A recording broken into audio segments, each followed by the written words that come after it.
성도 여러분 안녕하십니까? 소명교회를 담임하고 있는 조기호 목사입니다. 오늘은 누가복음 1장 46절부터 56절에 있는 말씀을 중심으로 해서 마리아의 찬가와 예수라고 하는 제목으로 말씀을 드리도록 하겠습니다. 특별히 오늘은 대림절 네 번째 주간이면서 성탄 감사주일로 지내는 절기이기도 합니다. 누가복음 2장 11절 있는 말씀을 보면 오늘 다윗의 동네에 너희를 위하여 구주가 나셨으니 곧 그리스도 주시니라. 또 14절 말씀에 가서 보면 지극히 높은 곳에서는 하나님께 영광이요 땅에서는 기뻐하심을 입은 사람들 중에 평화로다 라고 하는 말씀이 있습니다.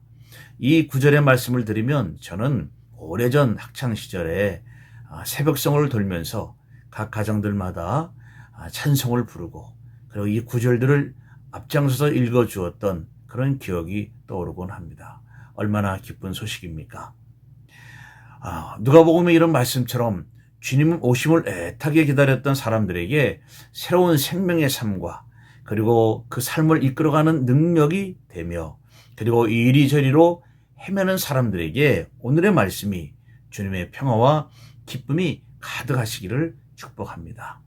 2020년을 마무리하면서 올 한 해 동안 여러분들에게 어떤 기쁜 일들이 있었는지 한번 생각해 보시고요.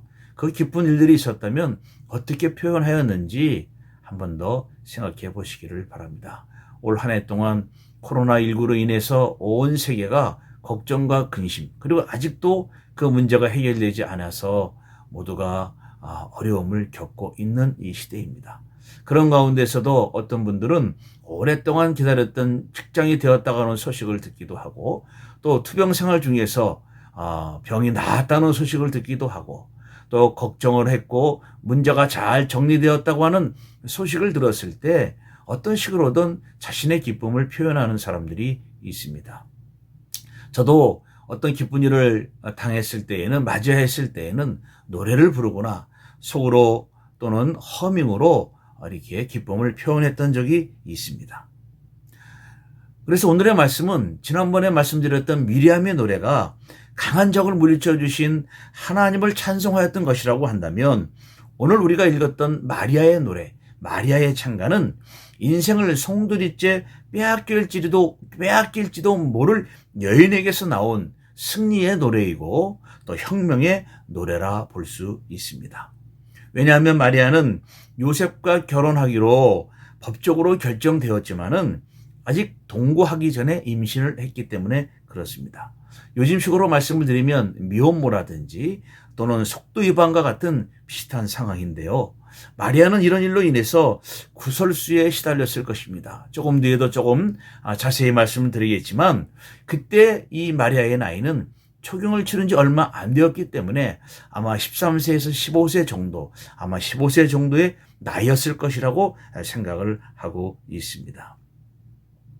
그렇다면 이 마리아의 찬가가 왜 혁명적인 노래가 될 수밖에 없을까? 그것은 자신에게 임한 혁명적인 사건, 사람의 생각으로는 도저히 일어날 수 없는 사건을 맞이하여서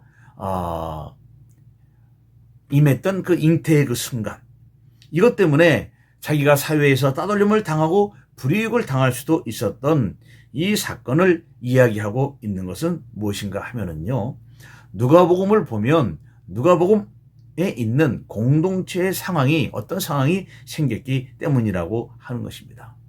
누가복음은 마가복음과는 달리 그 임박한 종말론이 두드러지게 나타나고 있지 않습니다. 물론 약간은 나타나고 있지만 완화되어서 나타나고 있고 또 핍박적인 요소가 매우 약하게 나타나고 있습니다. 그래서 누가복음은 여기서 다 말씀드릴 수 없지만은 이런저런 이유로 인해서 약 80년대 무렵에, 즉 80년대 중후반 무렵에 기록되었을 것이다 추정해 본다면 누가는 종말에 대한 소망을 버리고 신앙을 포기하려는 공동체에게 종말에 관한 강조가 필요했기 때문이라 하는 말씀입니다. 즉 처음 생긴 이 누가의 공동체에는 흔들릴 수밖에 없는 그런 이유들이 있었다라고 하는 것입니다. 그런 가운데 마리아는 예수를 임신하고 그리고 그분의 어린 시절 그리고 공생애와 그리고 예수님의 마지막과 마지막에 고난과 부활 그리고 승천과 오순절 성령 강림 사건을 겪으면서 자기가 겪었던 일들을 공동체의 사람들에게 전해주면서 특히 예수님의 재림을 기다리고 있던 성도들에게 자연스럽게 자신에게 일어났던 인생 최고의 기쁨을 말해 주었다라고 하는 것입니다. 이것을 전해주면서 물론 예수님에 대한 그 찬양뿐만 아니라 공동체가 안정을 기하고 더욱 신앙에 그 정진하려는 의도에서 이 찬가가 기록되었을 것이다 라고 생각해 볼 수도 있습니다. 이스라엘의 처녀들은 미리암의 노래, 드보라의 노래, 한나의 노래를 모두 암송하고 불렀듯이 마리아가 들려주었던 이 예수님을 잉태하면서 나왔던 그 환희의 노래를 이야기가 노래로 불려주면서 시작했음을 우리는 알 수 있습니다. 특히 마리아는 한나의 노래에 나오는 성경 구절을 많이 인용을 합니다. 그래서 하나님의 사무엘을 통해 하시려는 모든 일을 찬양하였듯이 마리아도 자기 아들 예수를 통해 하나님이 하시려는 일을 기뻐하며 찬양하고 있습니다. 본문은 크게 두 부분으로 나뉘어져 있는데요. 첫째 부분은 46절부터 50절인데요. 마리아가 찬송을 부르고 기뻐해야 하는 이유. 그리고 두 번째 부분은 51절부터 56절인데 하나님의 행하신 큰 일과 예수님에 대한 이야기가 나와 있습니다. 우리는 오늘 본문을 통해서 우리에게 주시는 하나님의 은총을 생각해 보도록 하겠습니다. 첫째, 함께 해주는 사람입니다. 우리가 예수님 그러면 이 성탄절기에 임마누엘 하나님이죠. 하나님이 항상 우리와 함께 계시다라고 하는 그런 단어가 생각나듯이 오늘 본문은 함께 해주는 사람이 있다는 것입니다. 오늘 본문이 누가복음 1장 46절부터 55절을 마리아의 찬가라고 부르는데요. 영어로는 매그니피캣라고 그러는데요. 이것은 라틴어 성경인 벌게이트 역에 보면 1장 46절에서 마리아가 주를 찬양했다라고 하는 그 매그니피캣라고 하는 문구에서 나온 것입니다. 그런데 우리가 생각해 볼 것은 무엇인가 하면은 누가복음의 시작은요, 마리아의 이야기가 아니라 엘리사벳의 이야기부터 시작을 합니다. 그런데 대조적으로 엘리사벳은 나이가 들었지만 오랫동안 아기를 갖지 못하였고, 마리아는 법적으로 결혼하였지만은 남자와 동침하기 전에 아기를 가진 아주 늙은이와 젊은 여인의 대조, 그리고 임신하지 못했던 여인과 임신을 해버린 여인과의 만남에서 시작되고 있다는 사실입니다. 즉 마리아는 하나님의 뜻을 받아들였습니다. 어린 여자였던 마리아는 그러나 정서적으로 또 사회적으로 위기에 처해 있었을 것이라고 우리는 충분히 짐작해 볼 수 있습니다. 이렇게 어려움에 처해 있다 보면은요, 사람들은 무엇보다 정서적으로 공감을 해주는 사람이 필요합니다. 제사장의 아내였던 엘리사벳은 자신도 나이가 많아 힘들었을 상태였어요. 그런데 자신을 찾아온 마리아를 향해 사회적인 생각, 어떻게 남자와 동침하지도 아니 법적으로 부부이지만 정혼한 상태이지만 동침하지 않은 그 여자가 왜 임신을 해? 비난받죠. 그런데 거기에 대해서 미혼인 내가 아기를 임신하였느냐라고 비난하지 않았습니다. 즉 엘리사벳은 마리아를 마다하지 않았다는 것이죠. 요새 말로 말씀을 드리면 배척하지 않았다. 익스클루딩하지 않았다는 것이죠. 그리고 마리아를 품습니다. 품음으로써 또 어떻게 보면 겪게 될지도 모를 어려움을 감수하면서 마리아를 축복하며 격려하며 맞이하고 있습니다. 저는 여기에서 엘리사벳이 마리아를 환대하고 더불어 먹고 또 돌보고 품었던 그 엘리사벳을 참으로 위대한 사람이라고 생각해 보는데요. 성경에는 1장 6절에 의인이라 기록되었던 사람이라고 하는 것입니다. 마지막 56절에 가서 보면 마리아는 3개월을 머물다가 다시 집으로 돌아갔다고 하는 기록이 있습니다. 한국의 정신과 의사 정혜신은 이렇게 말하고 있습니다. 충조평판을 하는 것은 필요하고 도움이 돼서라고 말하지만, 여기서 충조평판이라고 하는 것은 충고, 조언, 평가, 판단인데요. 도움이 돼서 말하지만 실제로는 상대가 만만해서 하는 거다. 즉 명확한 자의식을 가지고 있고 개별적 존재로 의식하고 존중하면 그렇게 하지 못한다라고 하는 것입니다. 이것은 무슨 말씀인가 하면 섣불리 도와준다고 해서 이런저런 말 하는 것보다 일단 그 사람에 대한 상태를 공감해주고 내가 옳다라고 하는 것에서 시작하는 것이 좋다라고 말하고 있는 것입니다. 저는 여기에서 오늘 본문과 또 이것을 통해서 엘리사벳의 환대를 생각해 보는데요. 엘리사벳의 환대는요, 마리아가 생각할 때 안전하고 신뢰할 만한 위로자였고 또 격려자였습니다. 그리고 함께 있어주는 사람이었습니다. 즉 엘리사벳은 나이가 많아 인생 경험이 충분했기 때문에 그리고 제사장의 부인이었기 때문에 얼마나 거룩하고 경건했겠습니까? 그런데 마리아에게 들려줄 충분한 충조 평판이 있었음에도 불구하고 엘리사벳은 그를 자기의 집안으로 맞아들이고 함께 있어 주었다고 하는 사실입니다. 엘리사벳의 환대는 자기만의 공간인 집에 마리아를 들어오게 함으로써 이루어졌다는 것이죠. 즉 마리아의 접근을 허락하고 그리고 엘리사벳의 공간을 내어주고 그 공간 안에 돌아오게 하였습니다. 그리고 마리아의 현 상태죠. 즉 법적 결혼 상태 이전에 임신한 그 상태를 인정해 주었다라고 하는 것입니다. 이것은 마리아가 고백하고 있듯이 한 개별의 정체성이라고 하는 것은 자기 자신만이 말할 수 있다라고 하는 것을 인정해 주는 것에서부터 환대가 시작한다라고 생각해 볼 수 있습니다. 바로 오늘 본문을 통해서 살펴볼 수 있는 것은 바로 함께 해주는 사람이 우리에게 필요하다. 특별히 코로나19 사태를 겪으면서 많은 사람들이 사실 방문하기도 힘들고 만나서 식사하기도 힘든 이 시대입니다. 이때 우리는 서로 기도로 교제하고 또 이렇게 인터넷으로 함께 예배를 나누면서 위로해주고 격려해주는 그런 함께 해주는 사람이 필요하다라고 하는 것입니다. 따라서 마태복음 1장 23절에서 언급하고 있는 임마누엘은 참으로 우리에게 많은 시사점을 가져다 주고 있습니다. 마태는 그것을 이사야 7장 14절을 인용해서 말을 하고 있는데요. 임마누엘의 배경이 되고 있는 그 이사야 시대는요, 하나님의 기적이 아니고서는 해결할 수 없는 처절한 상황에 있었는데 아하스 왕은 하나님을 의지하기보다는 세상적인 실제적인 힘에 의지한 것을 우리가 볼 수 있습니다.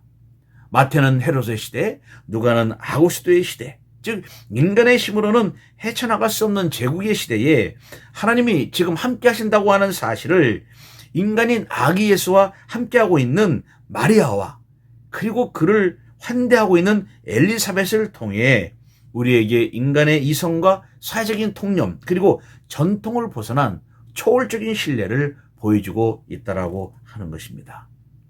엘리사벳은 하나님께서 그녀의 노년에 임한 엄청난 일을 행하신 것에 대한 사람들의 인식으로 어려움을 겪었을지도 모릅니다. 누가복음 1장 36절에 보면 늙어서 아들을 배웠느니다라고 하는 것을 보면 짐작해 볼 수 있죠. 나이 많이 먹은 여인이 아이를 배웠다는 것이 부끄러울 수도 있고 두려움에 빠질 수 있다라고 하는 것입니다.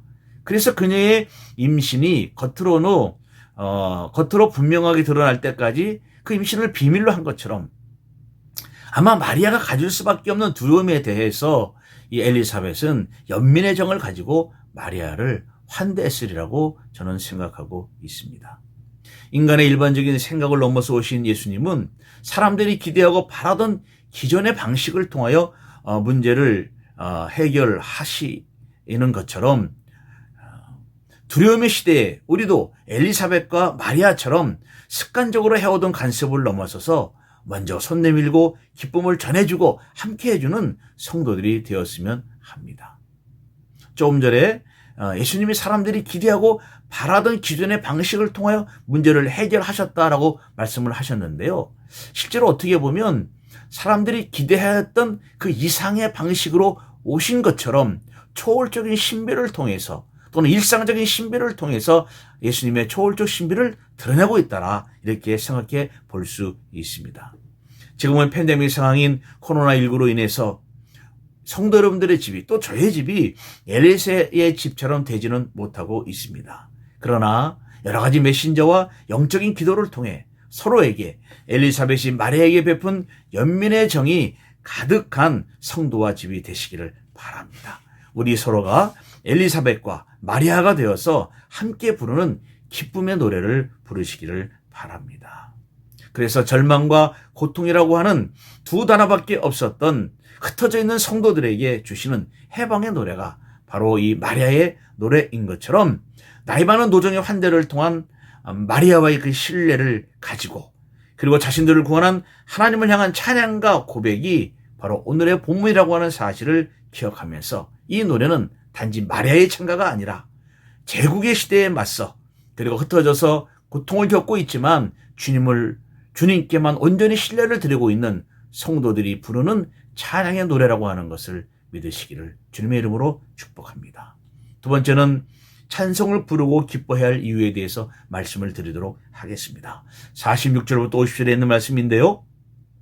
본문은 마리아가 얼마나 성경 안에서 잘 살고 있었는지를 사실 보여주고 있습니다. 마리아는 비록 두려움에 있었고 그렇지만은 격렬한 기쁨과 환희의 순간에 어떤 인간적인 그런 고백으로서의 표현이 아니라 성경의 표현에 절대적으로 의존하고 있었다라고 하는 것입니다. 당시의 스토익 철학자들은 좌절의 순간을 벗어날 수 있는 시점을, 좌절을 느끼기 시작한 지 5초 만에 자기의 마음을 긍정적인 프레임으로 만들면 좌절을 벗어나 성공적인 인생을 살 수 있다고 하였다고 합니다. 그러나 마리아는 자기의 인생을 정말 엄청난 일을 겪은 거죠. 좌절할 수도 있죠. 그런 순간에 성령의 인도에 내어 맡겼습니다. 스토아 철학자들처럼 마리아가 생각하기를, 그래, 내가 두려움과 좌절 속에 있지만 내 마음을 긍정적으로 바꿔서 잘 이겨내보자. 이렇게 그 스토아 철학자들이 말한 것처럼 5초 안에 마음을 바꾸는 것이 아니라, 마리아는 아무도 성령의 인도 없이 하나님의 말씀을 바로 이해할 수 없었지만은, 마리아는 말씀대로 내게 이루어지이다, 주께서 하신 말씀이 반드시 이루어지리라라고 하는 말씀에 이끌려 찬송을 불렀다라고 하는 것입니다. 바로 이것이 스토익 철학자들과 하나님의 섭리를 믿는 신앙인의 차이가 여기서 나타나고 있습니다. 말씀 안에서의 고백이 나오게 되는 것이죠. 이처럼 마리아가 찬송하고 기뻐해야 할 이유를 이렇게 말하고 있습니다. 첫 번째로 46절과 47절인데요. 내 영혼이 주를 찬송하고 내 마음이 하나님 구주를 기뻐한다라고 하였습니다. 그 이유는 48절에 나오는데요. 여종의 비천함을 돌보셨다고 마리아가 고백하고 있습니다. 자신을 여종이라고 하는 것은 자기를 낮추는 말이지요. 실제로 그럴 수밖에 없는 상황이었습니다. 그래서 마리아는 38절에 주의 계집종이라고 하였습니다. 이 고백은 당연한 것 같지만 자신의 실존을 정확하게 보고 있었다고는 사실입니다. 즉 하나님 앞에서 지음받은 한 인간에 대한 자신의 실존에 대해 통찰력을 가지고 나온 말이죠. 그렇지만 많은 사람들은 반대로 표현합니다. 사람들은 더 나은 부, 더 나은 명예, 더 나은 권세, 더 좋은 기술, 그리고 안락한 삶을 위해서 노력을 합니다. 그래서 이런 것을 가진 자에게 붙어서 그를 섬기려고 하죠. 자신이 하나님의 피조물로 지은 주의 계집종과 같은 사람으로 인식하기도 전에, 생각도 하지 않죠. 하기도 전에 자신의 입신 양명을 위해서 붙어서 살려고 하는 그런 노력들을 보여주고 있다고 하는 것입니다. 그래서 비천한 곳, 가난과 수치와 탄식이 터져나오는 곳, 그리고 불안이 있는 곳은 그런 사람들은 쳐다보지 않습니다. 누구나 외면하고 달아나고 꺼리는 그들을 도우려는 생각도 하지 않습니다. 그래서 비천한 자는 항상 그 상태로 있을 수밖에 없게 되는 것이죠. 반대로 하나님은 오직 마음이 겸손하고 온유하고 성령으로 이끌리는 사람에게 찾아오시고 돌보십니다. 이런 사람이 마리아와 같은 사람이라고 하는 것이죠. 그래서 마리아는 온전히 주님만 나타내기로 한 사람이었습니다. 마리아가 생각하기로는 나는 숨어 있고 하나님만 홀로 경배 받으시고 찬양 받으실 분, 그리고 위대하신 하나님만 나타내는 사람으로 우리들에게 보여지고 있습니다. 그래서 가난하고 영혼 깊숙한 곳에서 주를 찬양하는 마리아는요, 권력과 권세의 상징인 대제사장 안나스와 가야바의 딸들을 제치고 그리스도의 어머니로 선택되었습니다. 이세의 줄기와 그 뿌리가 되었다고 하는 것입니다. 두 번째는 하나님은 마리아에게 큰 일을 행하셨기 때문에 찬양하며 기뻐할 수 있습니다. 여기서 큰 일은 마리아가 하나님의 아들인 예수 그리스도를 임신한 것입니다. 그리고 자신에게 하나님의 역사에 참여할 기회를 주신 것에 대하여 감사하며 하나님의 이름과 자비에 대해 찬양을 하고 있습니다. 여기서 하나님은 능하신 분, 거룩한 분으로 표현되고 있는데요. 능하신 분이라고 하는 것은 이미 과거에 강력한 이집트의 군대를 물리쳐 주신 그런 분을 말씀하고 있습니다. 바로 그분이 마리아에게 큰 일을 하셨고, 이제 마리아는 하나님의 택하심으로 인해 모든 세대가 부러워할 만한 주의 어머니가 되었고요. 하나님의 위대한 구원의 활동에 있어서 큰 역할을 감당하게 되었습니다. 그리고 이제후로는이라고 하는 단어가 나오는데요. 이제후로는 자기가 예수님을 잉태한 그 이후로는 구원의 새 시대가 오고 있음을 의미하고 있습니다. 이것은 앞에서도 말씀을 드렸지만 인간의 생각으로는 할 수 없는, 뛰어넘는 초월적 신비, 일상적 신비 속에서 구원의 역사가 펼쳐지고 있을 것이다 라고 하는 것이죠.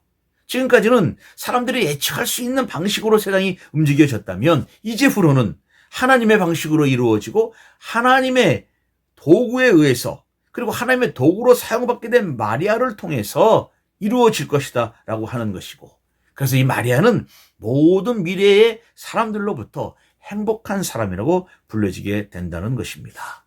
그래서 49절 하반절부터 50절에 나타나는 이 일을 행하시는 분은 능력 있는 분, 거룩한 분, 자비로운 분으로 표현하고 있습니다. 이것을 어떻게 표현하고 있는가 하면요, 자기가 사랑하는 백성에게 보여주시는 자비하심으로 나타나는 것이고요. 그리고 언약을 세우신 하나님께서 언약의 대상인 백성들에게 성실하게 보여주신 태도, 이것이 자비로운 분이다라고 표현을 하고 있는 거예요.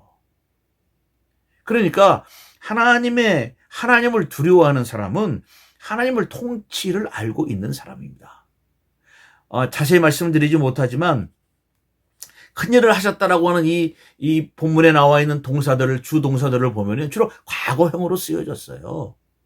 그것은 이미 과거에 이루신 하나님의 위대하신 일이 반복해서 지금에도 발생할 수 있다라고 하는 것이죠. 그렇다면 마리아는 과거에 큰 일을 하신 분, 능하신 분, 그리고 그분이 거룩하신 분, 그분이 자비로우신 분이라고 한다면 그분에 대해서 마리아는 굉장히 큰 경외감, 두려움을 가질 수밖에 없는 것이죠. 그것은 무서워서 피하는 두려움이 아니라 하나님의 통치를 알고 있는 두려움이라고 하는 것이죠. 이것은 맹목적인 두려움을 가지고 있는 것이 아니라 하나님의 통치를 경외하고 그리고 그에게 인정받는 것에 대한 두려움을 가지고 있는 것을 말하고 있습니다. 그래서 마리아의 찬가는 개인적인 찬가에서 이스라엘 전체를 위해 행하신 하나님의 위대하신 일을 찬양하는 것으로 옮겨가고 있습니다.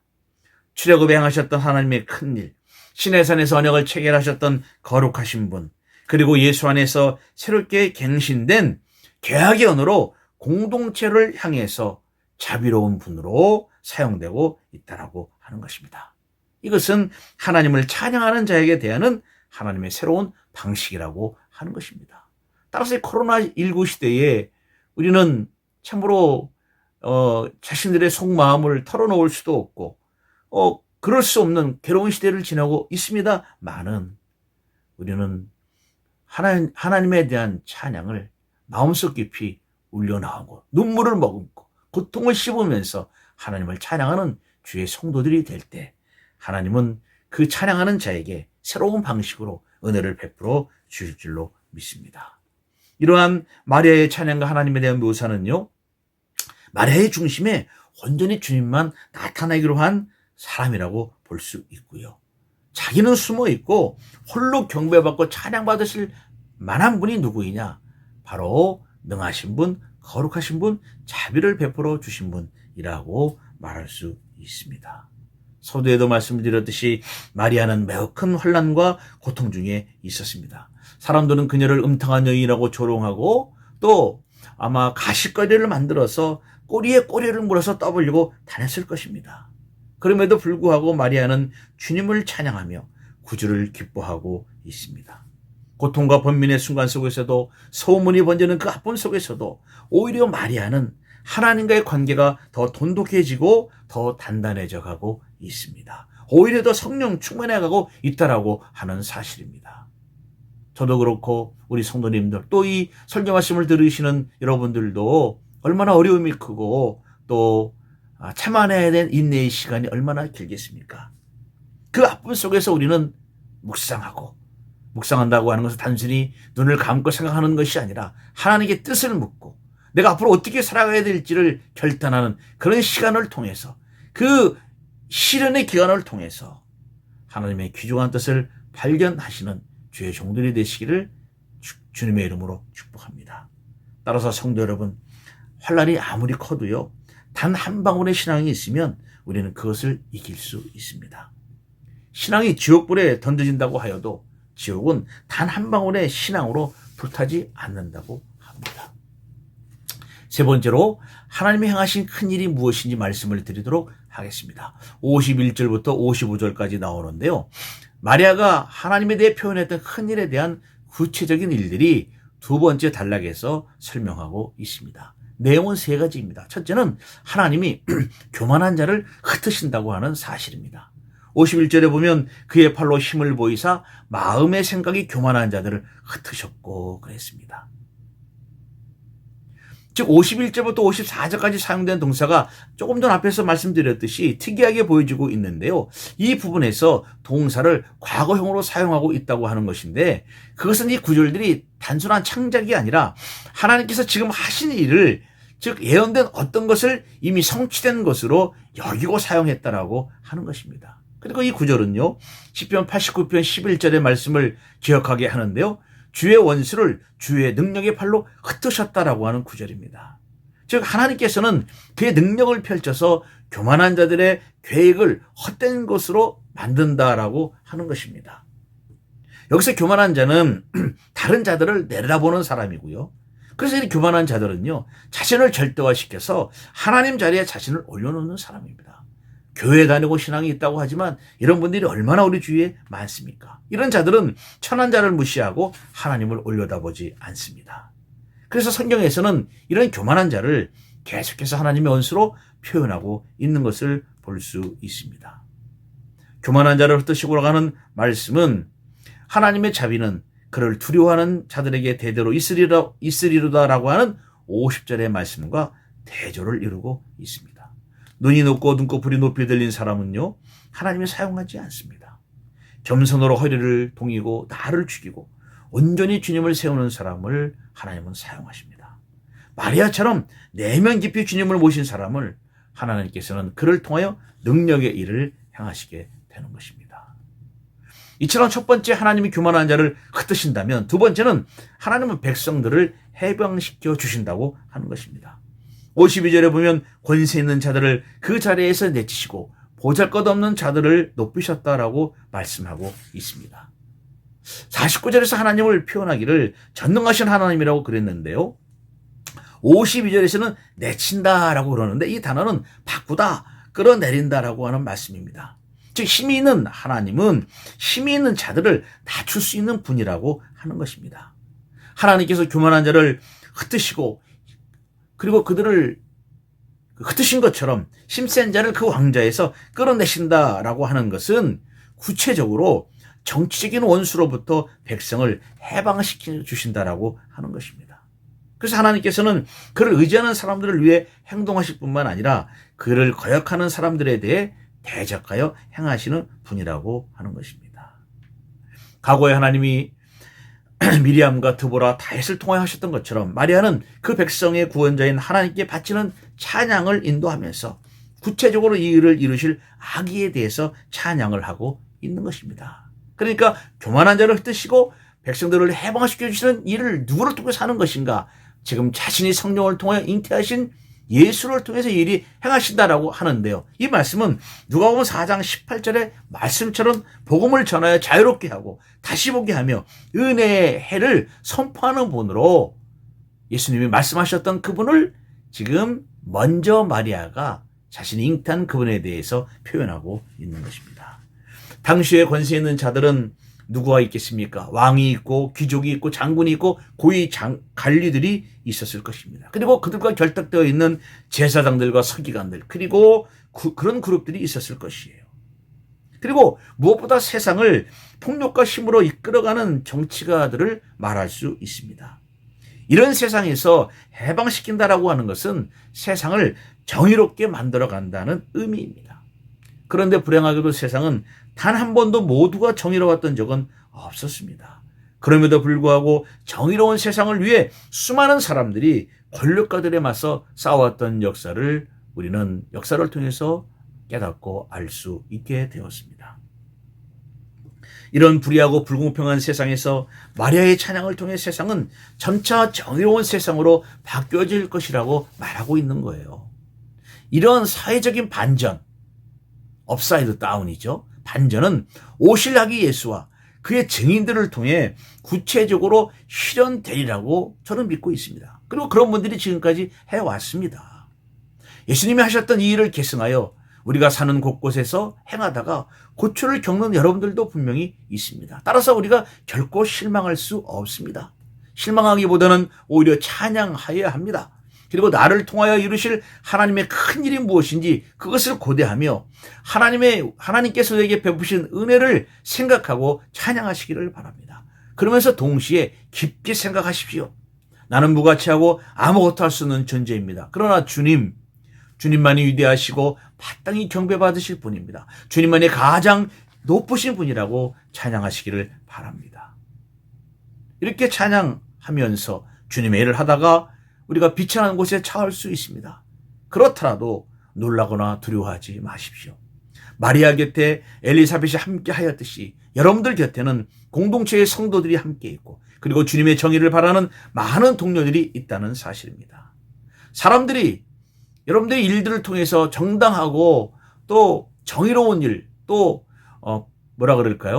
치우치지 않는 일을 하다가 사람들이 어떤 비난이 있더라도 내 속은 주님을 찬양합니다 라고 하는 확고한 고백이 있으면 우리는 누구의 비난에도 두려워하지 않을 것입니다. 하나님은 우리를 높이 세우시려면 성경의 역사를 보면은요, 먼저 밑바닥에 떨어뜨려 놓으시고 가난하게 만들기도 한다는 사실을 여러 사람들의 예를 통해서 우리가 은혜를 받지 않았습니까? 그러므로 이런 좌절의 순간, 비천한 곳에 처할 수밖에 없는 순간, 고난의 순간, 고통의 순간, 모락의 순간, 그럴 때에 인간적인 지혜와 모략으로 피하려고 하지 마시기를 바랍니다. 오히려 그때 말씀에 의지하셔서 하나님의 무한한 은혜로우심과 사랑을 찬양하시기를 바랍니다.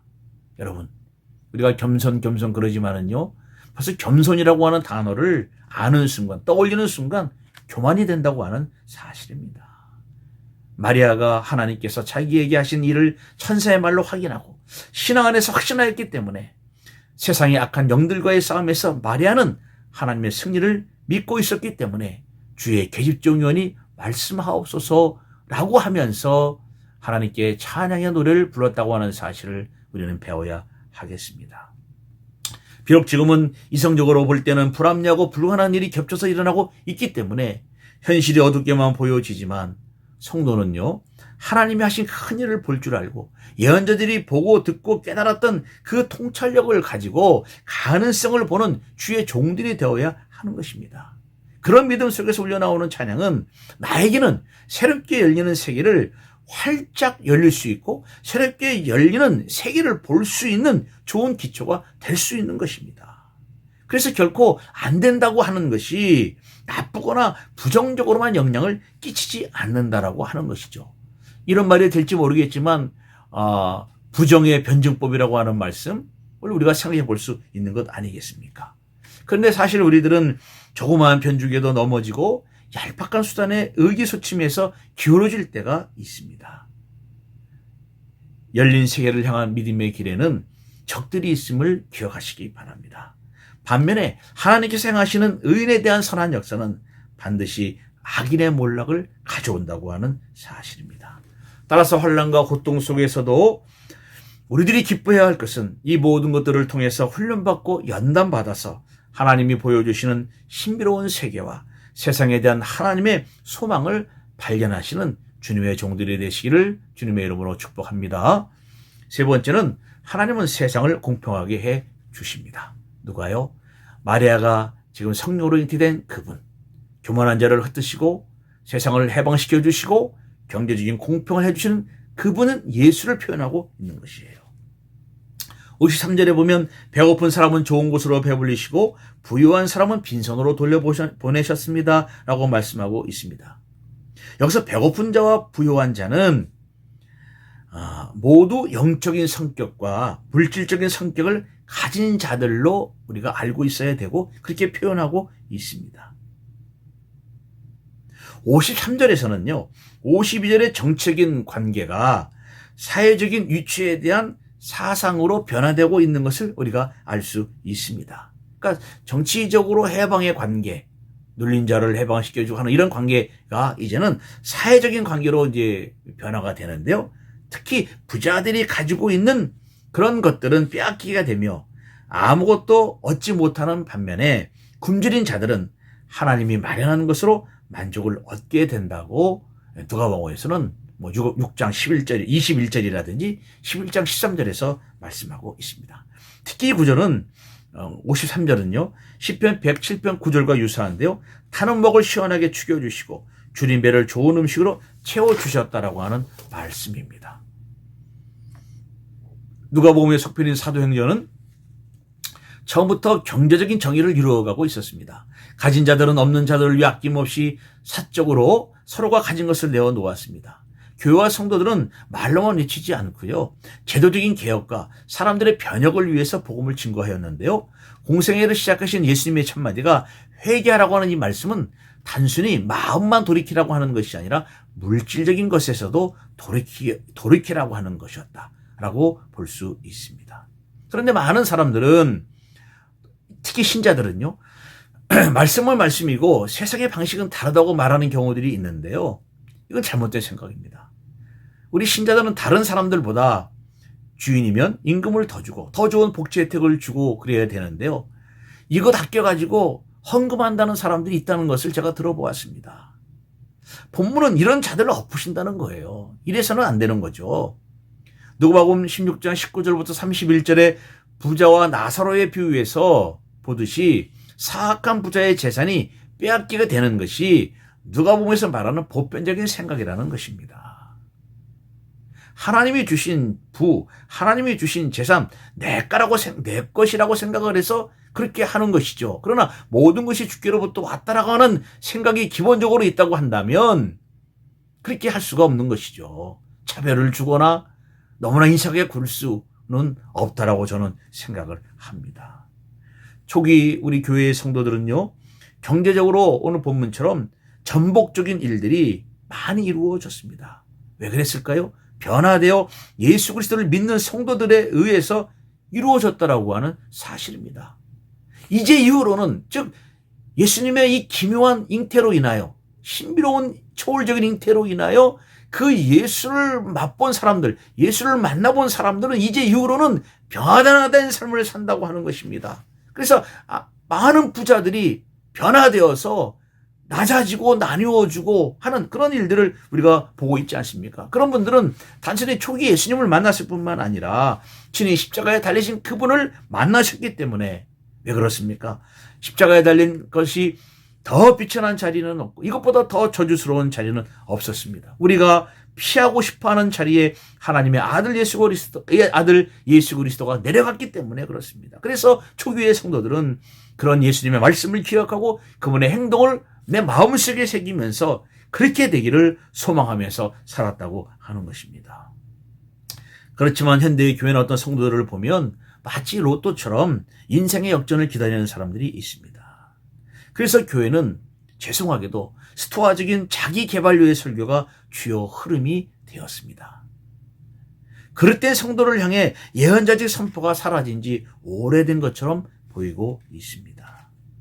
본문은 예수님의 재림이 아직 아닌 상황에서 교인들이 세상에서 살아가야 하는데 관심과 초점을 두어야 할 것이 무엇인지를 분명하게 밝히고 있다고 하는 사실입니다. 특히 공동체와 세상을 바라보면서 먼저는 사회에서 경제적인 약자와 그리고 경제적으로 인해 사회적 소외를 당한 자들, 그리고 무시받고 천대받는 사람들의 입장에서 생각과 행동을 취해야 할 것을 강조한 구절이다라고 생각해 볼 수도 있습니다. 우리는 당신의 종 이스라엘을 도우신 것은 다름 아닌 하나님이 그들에게 약속하신 자비를 기억하신 것임을 알 수 있습니다. 이것이 55절과 56절에 나오고 있죠. 그리고 그 자비가 아브라함과 그 후손에게 영원토록 베푸신다는 것을 믿음으로 보게 될 것입니다. 그렇다면 여기서 우리는 대림절 마지막 주간과 25일 성탄절을 맞으면서 중요한 것이 있습니다. 지금의 시대가 불의하고 불공평하고 부의 집중이 편중되어 있지만 앞으로 일어날 일, 즉 종말에 일어날 일들을 마음속에 그려보는 것이고 그려본 그것을 실천하는 것입니다. 어떤 분은 이것을 영적인 상상력이라고 하였습니다. 즉 spiritual imagination이라고 표현을 했는데 저는 이것을 꿈의 이미지 또는 꿈속의 기쁨이라고 말하고 싶습니다. 즉 꿈속 안에서만의 기쁨이 아니라 꿈속의 기쁨이 현실화되는 기쁨을 향해서 우리가 행해야 된다라고 하는 것입니다. 이런 상상력과 환상은요, 구약의 뿌리가 있습니다. 그것은 이사야 선지자가 11장에서 그리고 있는 것이죠. 제 표현으로 한다면 마치 다리가 아픈 사람이 꿈속에서 클러치를 버리고 잔디 위를 걷기도 하고 뛰는 것처럼 생각해 보는 것입니다. 비록 꿈속이지만 얼마나 달콤하고 즐거운지 모릅니다. 깨어나면 걷지 못하는 자신의 현실을 바라보게 되죠. 그러나 꿈속의 그 기쁨을 그리면서 얼마나 많은 재활활동을 하겠습니까? 재활운동을 하겠습니까? 그러면서 이루어져 가는 것이죠. 그래서 우리는 이것을 위해 이 현실의 세상에서 그려내 보겠다라고 하는 의지와 실천력이 필요한 것입니다. 마치 거슬러 올라가는 연어처럼 초기의 교회들은 노예들을 형제로 또 자매로 받아들였고요. 또 세상의 흐름을 주도하는 로마 권력을 거부했습니다. 시대정신 스토아 철학과 에피큐로스 철학도 거부를 했고요. 폭력의 찬송으로 대하였고 죽음을 기쁨으로 받아들였습니다. 내 마음의 틀을 바꾸면 행복하게 된다는 것도 거부했습니다. 그럼 무엇입니까?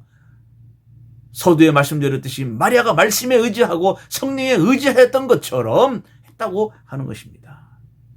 따라서 마리아의 찬양은 먼저 세상을 바꾸기 전에 나를 바꾸게 해줍니다. 이것은 하나님 편에 서게 해달라고 바라기 전에 내가 먼저 하나님 편에 서도록 하는 것과 같습니다.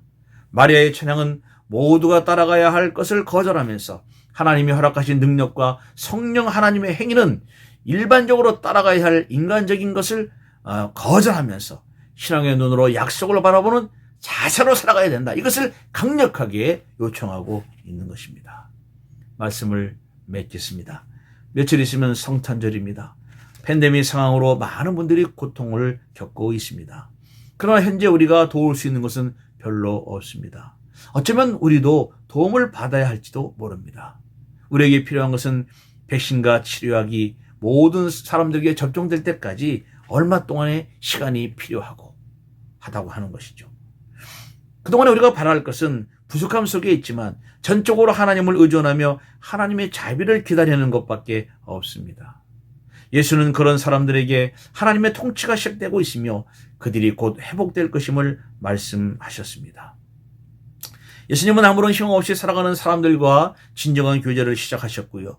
그들 가운데 결속을 위한 기초를 확립해 주셨습니다. 그리고 이러한 예수의 모습이 마리아의 찬가 속에서 예언되고 있습니다. 세상에서 배척당하고 죄인으로 비주류 계층으로 살아왔던 그들을 위해 이 땅에 오신 예수, 그 예수님의 상이 누가복음 전체를 통해 누가가 묘사하고자 한 메시아의 모습, 메시아 예수의 모습인 것입니다. 누가복음에서 예수의 첫 메시지가 가난한 자에게 복음을 전하기 위해 보내진 예수에 대한 증언으로 전환되고 있다고 하는 것은 누가의 신학적인 관심이 잃어버린 자를 찾아 구원하려 하기 위해 오신 예수에게 집중되고 있다는 것에 결정적인 증거가 되고 있습니다. 누가는 이 부분을 통해 예수께서 가난한 이들에게 복음을 전할 사명을 받았음을 확증하는 동시에 누가가 생각하는 예수의 사역이 바로 가난한 사람들에게 기쁨을 주고 상한 마음을 치료해주고 눈먼 자들을 보게 하고 억눌린 자들을 해방시키는 것을 증명하고 있습니다. 그래서 마리아의 창가에서 통찰력을 주는 것은 무엇입니까? 그것은 약속을 바라보며 내 방식대로가 아닌 하나님의 방식이 무엇인지 분명하게 드러난 지금 우리는 그것을 위해 삶의 방식을 바꾸는 노력이 필요하다고 믿습니다. 그 일은 성령님께서 하실 것입니다. 지금 우리에게 마리아의 창가가 아니라 영혼의 빈혈, 영혼의 아픔이 시작된다면 지금 바로 겸허히 생명의 말씀을 펴들고 말씀 앞에 순종하시고 말씀으로 돌아가시기를 바랍니다. 나의 생각을 쪼개어 나의 고집과 충돌되는 하나님의 말씀 앞에 겸손히 엎드리십시오. 마리아의 창가는 속다르고 겉다른 찬송이 아닙니다. 흔들리는 교우들에게 혁명적인 방식으로 자신에게 임한 예수의 잉태를 알리는 기쁨의 찬양으로 나를 변화시키는 찬양이 되었다고 한다면 오늘 이 마리아의 창가를 통해서 나를 변화시키는 성탄이 되시기를 주님의 이름으로 축복합니다. 하나님이 주시는 안식을 누리는 큰 은혜가 임하게 될 줄로 믿습니다. 아멘.